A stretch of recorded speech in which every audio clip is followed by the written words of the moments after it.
사람들은 나를 신부라고 불렀다. 그날 결혼식장에선 수백 명이 박수를 쳤고 하객들은 고개를 끄덕이며 말했다.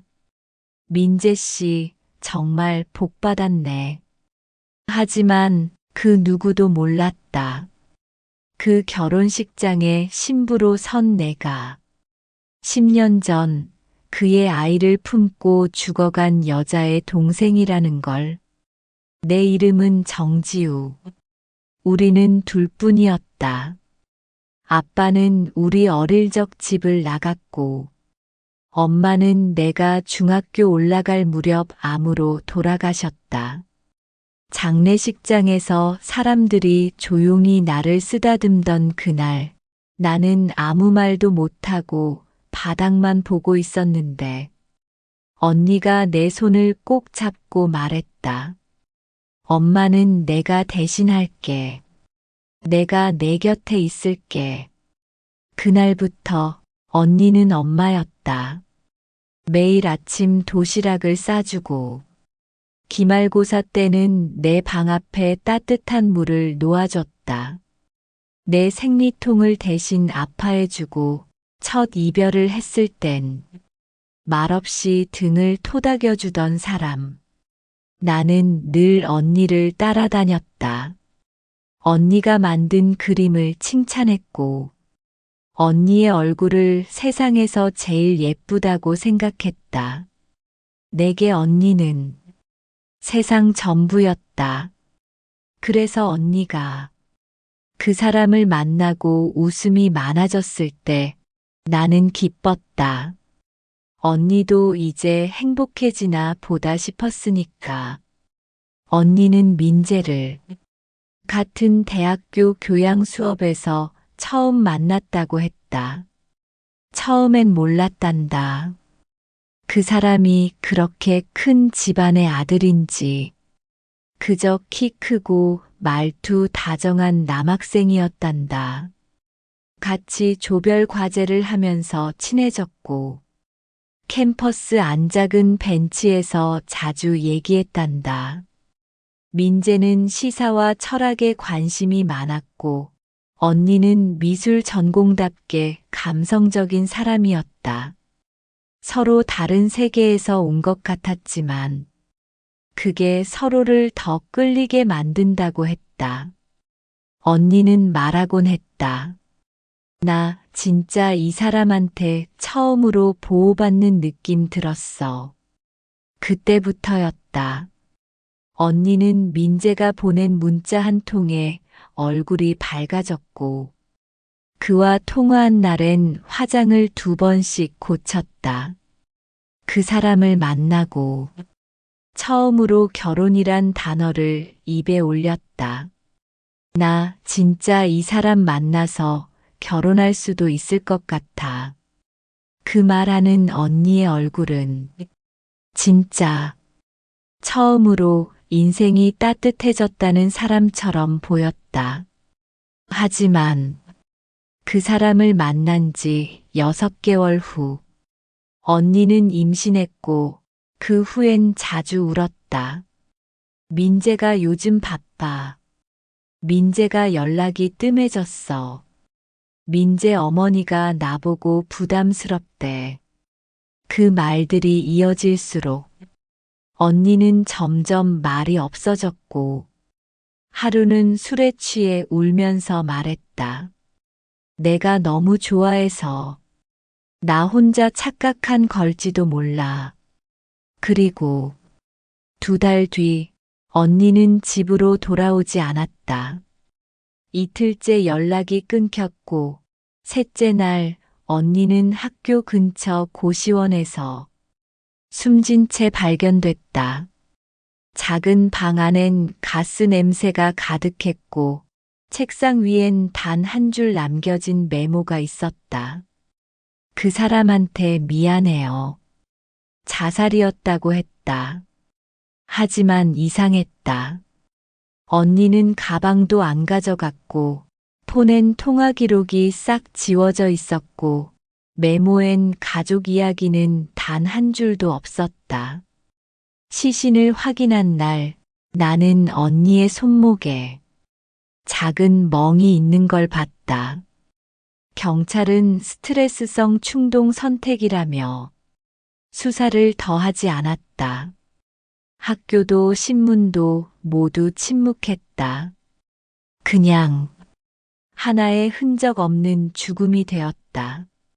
장례식 날 오랜만에 본 사람이 있었다.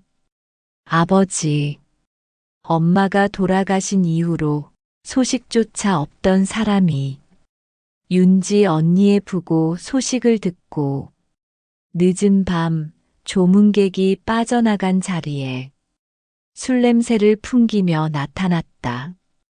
내가 아빠가 조금만 더 잘했으면 됐는데 말은 그렇게 했지만 그는 너무 늦게 왔고 우리는 이미 그를 기다리지 않는 사람들이 되어 있었다. 그 장례식장에서 나는 멍하니 언니의 관 앞에 서 있었다. 사람들은 조문을 마치고 돌아갔고 홀로 남은 자리에서 나는 문득 엄마가 떠올랐다. 엄마도 없고 이제 언니도 없구나. 숨이 막히는 듯한 그 감정 속에서 나는 조용히 입을 꾹 다물고 속으로 다짐했다. 이제 나 혼자 남았다. 나라도 강해져야 한다.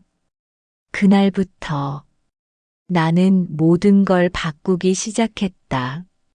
이름, 말투, 스타일, 전공, 웃는 표정부터 말하는 어투까지 선택받을 수 있는 여자가 되기 위한 10년짜리 계획을 세웠다.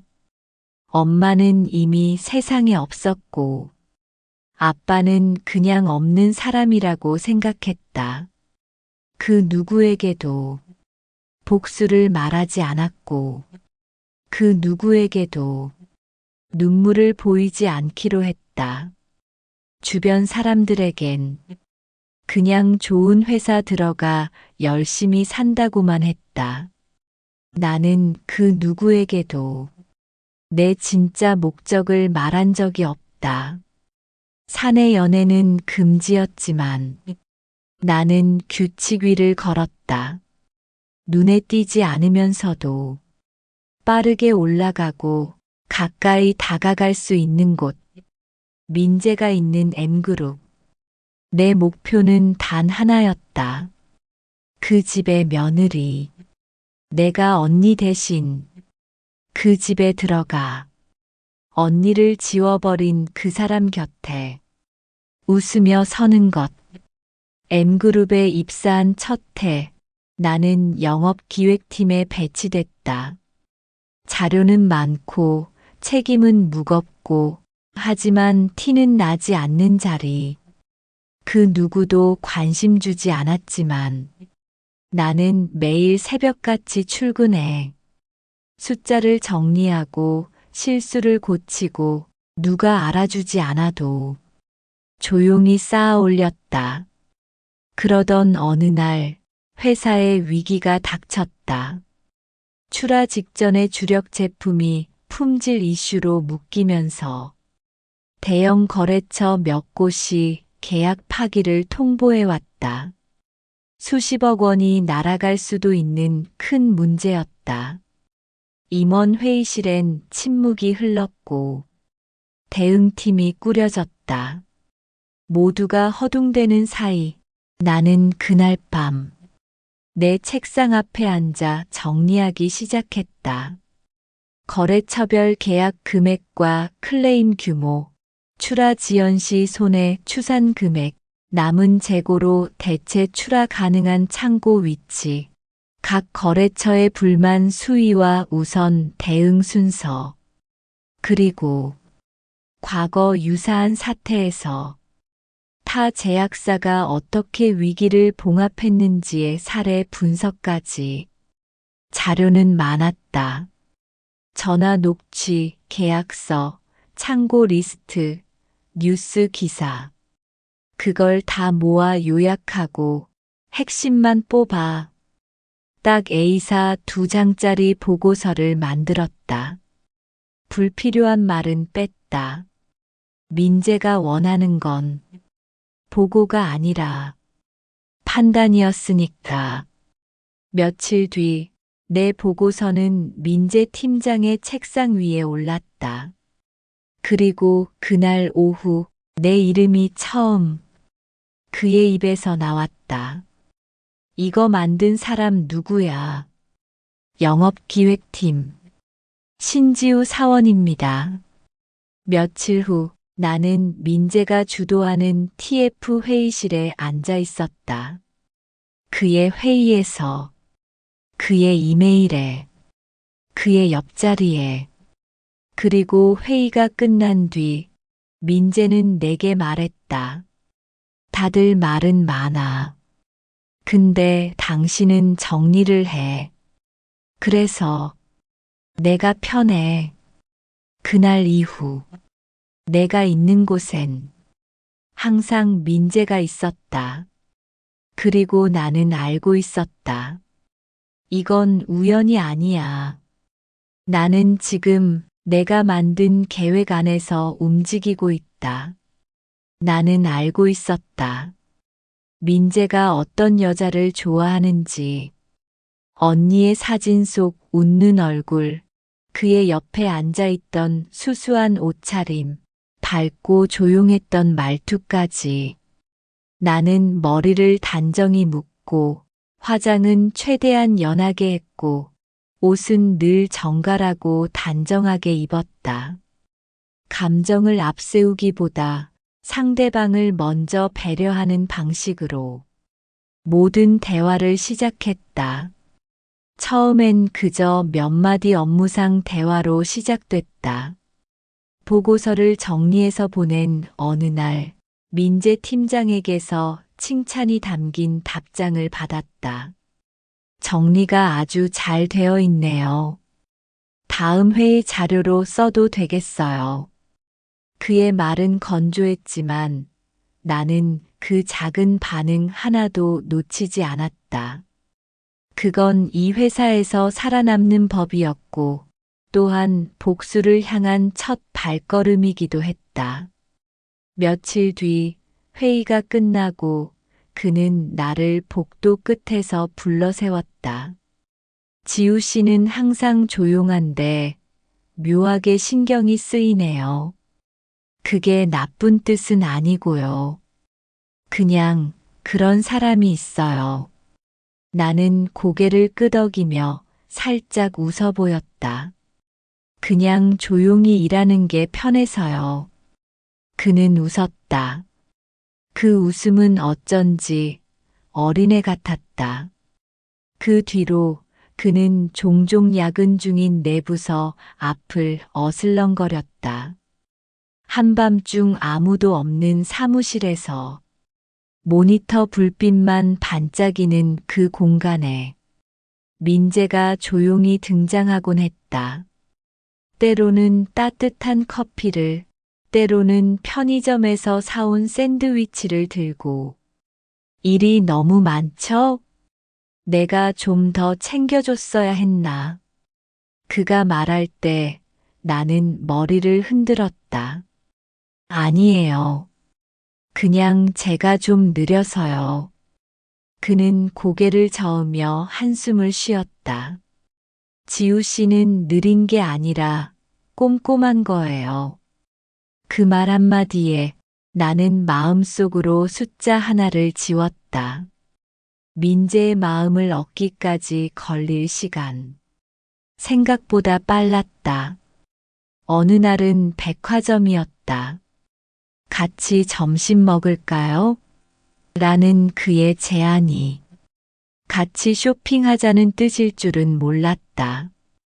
딱히 살 건 없는데 그냥 보고 싶어서요.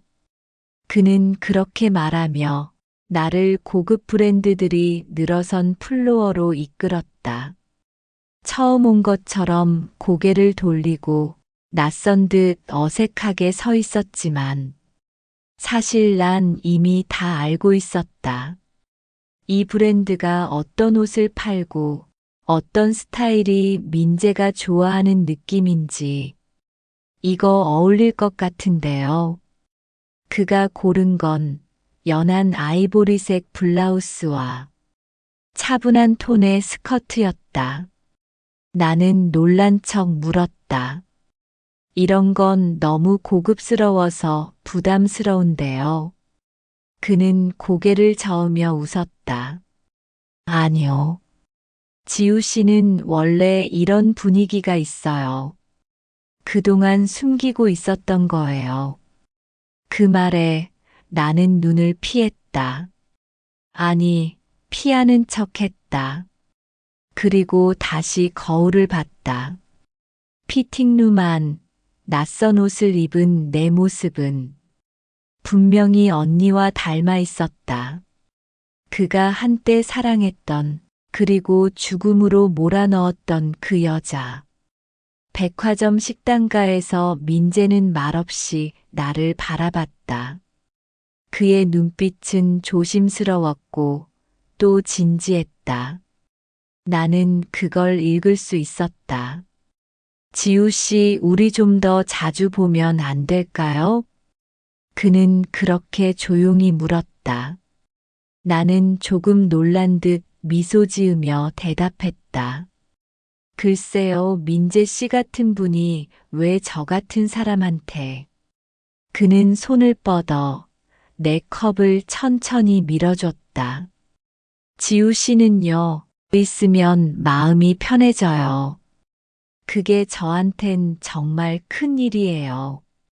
그날 밤 집에 돌아온 나는 거울을 보며 스스로에게 속삭였다.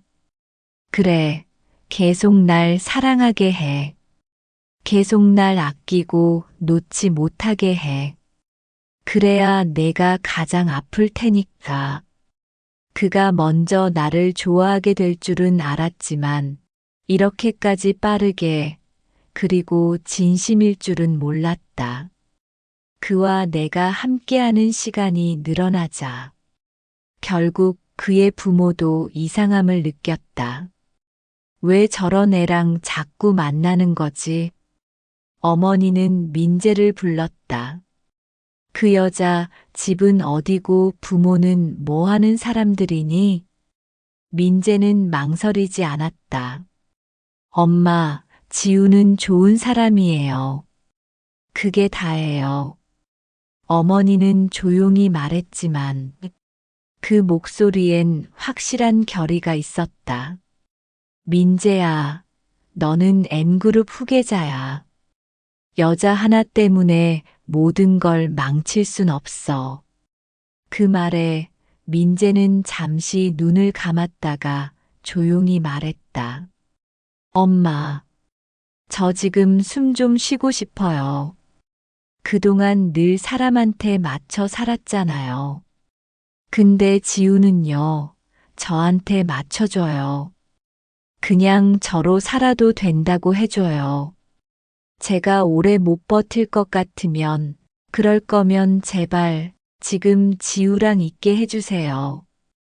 그 말을 들은 어머니는 그날 밤 비서를 불러 조용히 말했다. 지우라는 애 회사에서 평판 좀 알아봐요. 며칠 뒤 돌아온 보고서엔 민재가 상상도 못했던 반응이 담겨 있었다. 성실하고 책임감 있음. 문제 발생 시 조용히 해결함. 직원 간 소통 능력 우수. 상사 평판 좋음. 고집 없고 배려형 성격. 동기들 사이에서도 신뢰가 두터움. 어머니는 보고서를 접으며 말했다. 생각보다 괜찮네. 그렇게 나는 민재의 여자가 되었고, 그의 부모는 나를 한 번쯤 지켜봐도 되겠다는 생각을 하게 되었다. 그 모든 것은 우연이 아니라 계획이었다. 그들이 나를 좋아할 이유는 이미 다 만들어져 있었으니까. 결혼이 결정된 건 생각보다 빨랐다. 민재는 어느 날 집으로 나를 데려갔고, 그날 밤 시부모님은 나를 식탁에 앉혀놓고 조용히 물으셨다. 지우 씨, 민재한테 진심인가요? 나는 대답 대신 고개를 끄덕였다. 네. 이 사람 제가 지켜주고 싶어요. 그 말에 어머니는 잠시 내 눈을 바라보더니 숨을 고르듯 조용히 수저를 내려놓으셨다. 우리 민재가요. 태어나서 처음으로 자기 인생을 스스로 고른 거예요. 우린 그 아이가 진짜 원하는 걸 절대 가진 적 없어요. 공부, 친구, 회사 전부 우리 기준이었거든요. 근데 이번엔 처음으로 자기가 고른 거예요. 그게 지우 씨라면 우린 믿어보려고요. 결혼 준비는 빠르게 진행됐다. 예단, 예물, 드레스. 모든 준비는 시댁에서 먼저 챙겨주었다. 나는 돈이 없다는 걸 숨기지 않았고, 그럴수록 오히려 시부모는 나를 더 따뜻하게 대했다. 당신은 우리 집에 없는 따뜻함을 갖고 있어요. 어머니가 어느 날 말했다. 우리 집은 다 계산으로 움직이는 집인데, 지우 씨는 그냥 사람을 생각하더라고요. 하지만 나는 단 한 번도 그들을 진심으로 바라본 적이 없었다. 정말로 단 한 번도. 그들의 손을 잡을 때도, 같이 식사를 하며 웃을 때도, 어머니가 눈물 글썽이며 귀걸이를 선물할 때조차 나는 그 따뜻함 속에서 복수의 촉을 감추고 있었다. 그 따뜻함을 잃게 할 거야. 천천히, 그리고 아주 깊게. 결혼식 전날 밤 나는 혼자 시부모님이 구입해준 웨딩드레스를 조용히 펼쳐봤다. 하얗고 반짝이는 그 드레스 위에 내 손가락이 멈췄다. 윤지 언니, 나 지우야. 내가 해냈어. 내가 저 사람 옆에 섰어. 이제 시작이야. 그리고 오늘 결혼식 날이었다. 거울 앞에 앉아 메이크업 아티스트가 내 얼굴에 마지막 파우더를 얹는 동안 나는 가만히 내 눈을 바라봤다. 넌 이제 이 집 며느리야. 윤지의 동생이 아니라. 그렇게 스스로에게 말했지만 거울 속 눈동자는 아직도 윤지 언니를 찾고 있었다. 결혼식장 안은 고요했다. 플로리스트가 정성껏 만든 하얀 꽃무늬 장식, 고풍스러운 목재 아치 아래 민재가 나를 기다리고 있었다. 그의 눈엔 확신이 있었다. 나는 그 확신을 부숴야 했다. 행진곡이 흐르고 나는 그를 향해 천천히 걸어갔다. 우리 둘만의 시간이 시작되려는 찰나였다. 주례의 말이 끝나고 반지를 교환하는 순서가 되었다. 민재는 내 손에 반지를 끼우며 조용히 말했다. 오늘 내가 있어줘서 정말 다행이야. 나는 그 말에 미소를 지었다. 하지만 그 미소 뒤에 10년을 버틴 모든 칼끝이 숨어 있었다. 나는 그를 따뜻하게 안아주는 척 귀 가까이 다가가 조용히 그러나 확실하게 속삭였다. 저요, 당신이 죽인 윤지 언니의 동생이에요. 그 순간 민재의 얼굴이 굳었다. 그의 눈이 크게 열리며 입술이 떨리는 걸 나는 또렷이 봤다. 그는 한 걸음 물러섰고 숨이 막힌 듯 가슴을 움켜잡았다. 그리고 무너졌다. 사람들의 비명소리, 달려드는 하객들, 혼란 속에서 나는 한 걸음도 움직이지 않았다. 오히려 그 모든 것을 담담히 지켜보았다. 그 혼란의 중심에서 나는 또렷하게 되뇌었다. 이제 시작이야. 나는 너를 죽이러 온 게 아니야. 살게 만들려고 왔어. 숨쉬게 만들고, 사랑하게 만들고, 가진 걸 다 느끼게 만든 다음, 그 모든 걸 하나씩 잃게 할 거야. 그게 내가 언니에게 줄 수 있는 가장 긴 복수야. 민재는 결국 병원에서 깨어나지 못했다. 결혼식장에서 쓰러진 그는 하객들이 아직 웅성거리는 가운데 119 구급차에 실려 가장 가까운 대학병원 응급실로 이송되었다. 신랑의 갑작스러운 의식 소실에 의료진도 당황한 기색을 숨기지 못했지만 곧바로 심폐소생술이 시작되었고 심장 제세동기까지 투입됐다. 응급실은 민재라는 이름을 알고 있는 간호사들의 긴장으로 숨이 막힐 듯한 정적에 휩싸였다. 의사들은 세 차례 심장 충격을 시도했고 아드레날린과 노르에피네프린이 번갈아 투여됐다. 하지만 심장은 다시 뛰지 않았다. 심전도는 더 이상 어떤 희망도 암시하지 않았다.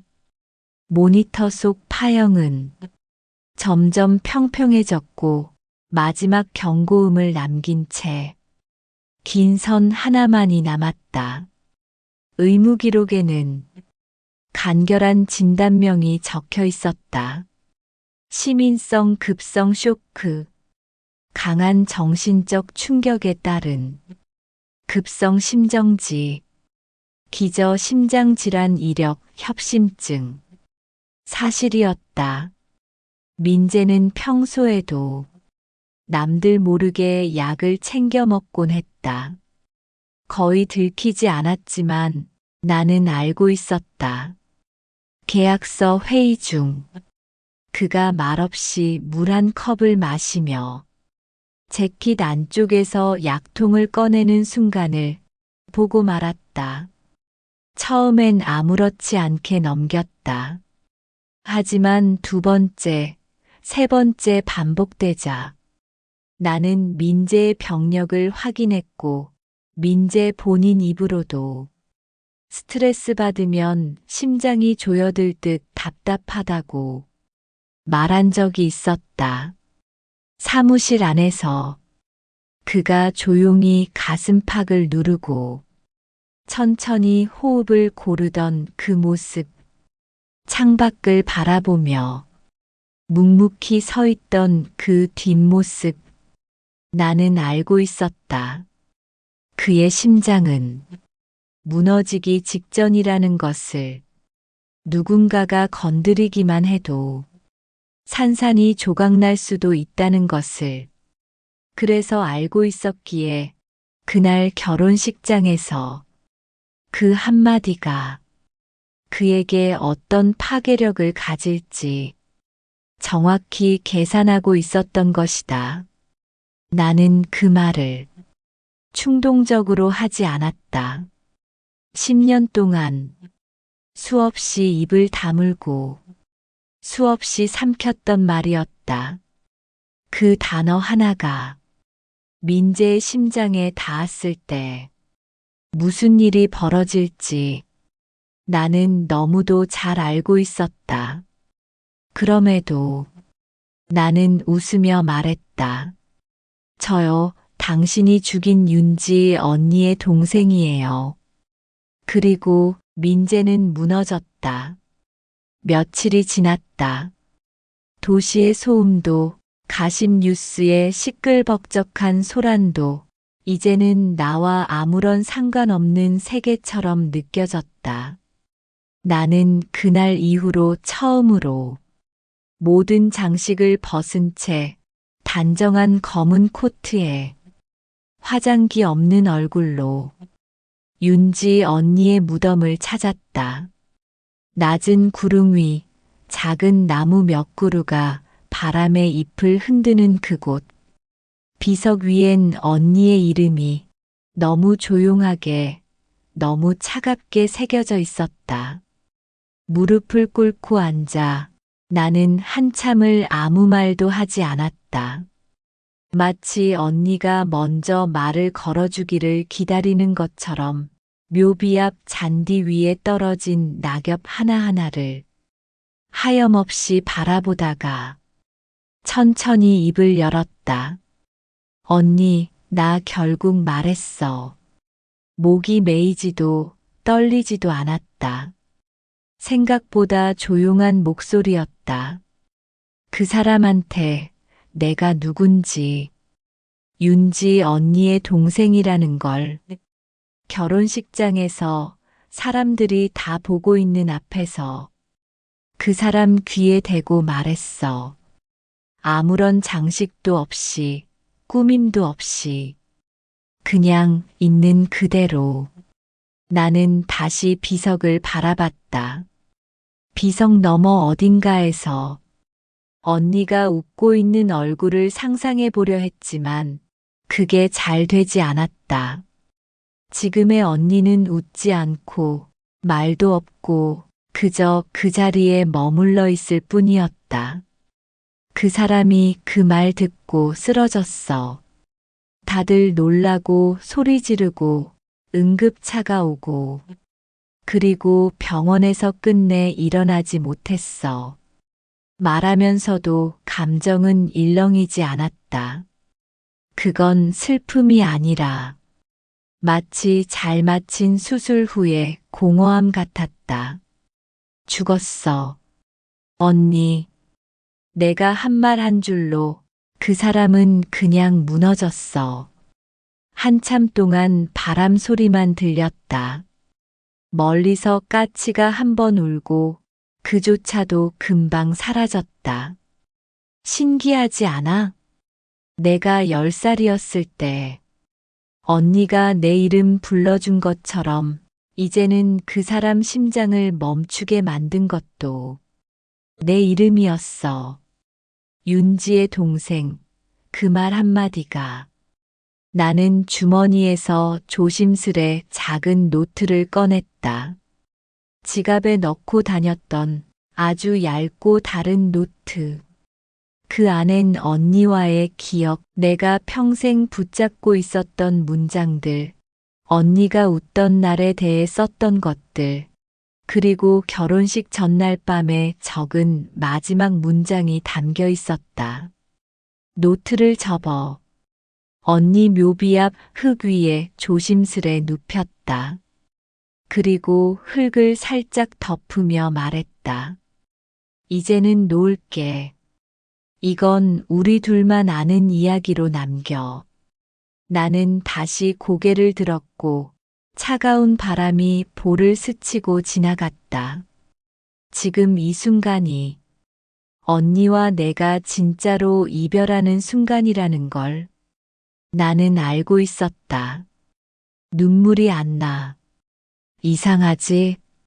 언니를 떠올리는데 그 사람 죽었는데 지금 이렇게 말하고 있는데도 난 울 수가 없어. 숨을 내쉴 때마다 마음이 조금씩 비워지는 기분이었다. 후련해. 아니, 후련하다기보다는 조용해졌어. 내 안에서 울던 언니 목소리가 조금씩 멀어지고 있어.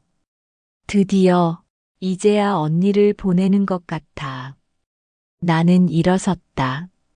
무릎에 묻은 먼지를 털며 다시 언니에게 마지막으로 말했다. 이젠 언니도 나도 어느 누구의 기억에서도 잊히지 않을 거야. 우린 그렇게 사라지지 않아. 적어도 난 그렇게 만들었어. 그리고 천천히 뒤돌아섰다. 비석을 더는 바라보지 않았다. 이제는 돌아보지 않아도 언니가 내 안에서 떠나지 않을 거라는 걸 알았으니까 나는 그렇게 처음으로 진짜로 자유로워졌다. 라고 믿고 싶었다. 하지만